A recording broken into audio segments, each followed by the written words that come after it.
పెద్దపల్లి జిల్లాలో టూరిజం అభివృద్ధికి ముందడుగు పడింది. కీలకమైన రామగిరి ఖిలా అభివృద్ధికి కేంద్రం దగ్గర రూట్ క్లియర్ చేయించారు పెద్దపల్లి ఎంపీ వంశీకృష్ణ.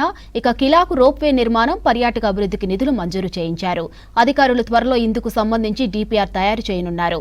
మరోవైపు రాష్ట్ర, కేంద్ర ప్రభుత్వాలు జిల్లాలో హైవేలు, రోడ్లు, బ్రిడ్జిల నిర్మాణం చేపట్టాయి. ఈ నిర్మాణాలు పూర్తవడంతో పాటు ఖిలా అభివృద్ధి పనులు పూర్తయితే పెద్దపల్లి జిల్లా టూరిజం స్పాట్గా అభివృద్ధి చెందే అవకాశం ఉంది.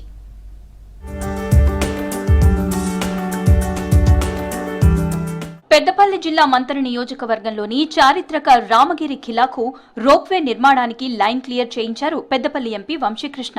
పర్వతమాల ప్రాజెక్టులో రోప్వే ఏర్పాటుపై ఎంపీ రిక్వెస్ట్ కు కేంద్రం గ్రీన్ సిగ్నల్ ఇచ్చింది. 2.4 కిలోమీటర్లలో రోప్వే నిర్మాణం జరగనుంది. ఈ బాధ్యతలను నేషనల్ హైవే లాజిస్టిక్ మేనేజ్మెంట్ కి అప్పగించినట్లు తెలిపింది national highway authority of India. October 21 లోపు డీపీఆర్ తో పాటు బిడ్స్ సమర్పించాలని సంస్థను ఆదేశించింది.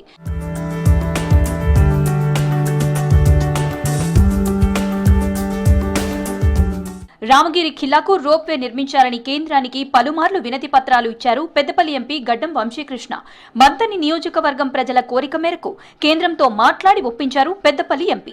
రోప్వేతో పాటు రామగిరి ఖిలా పర్యాటక అభివృద్ధికి మరో 2.5 కోట్లు కేంద్రం నుంచి మంజూరు చేయించారు పెద్దపల్లి ఎంపీ వంశీకృష్ణ. రామగిరి ఖిలాను టూరిజం స్పాట్ గా అభివృద్ధి చేసేందుకు మొత్తం 5 కోట్ల నిధులు కేటాయించింది కేంద్రం.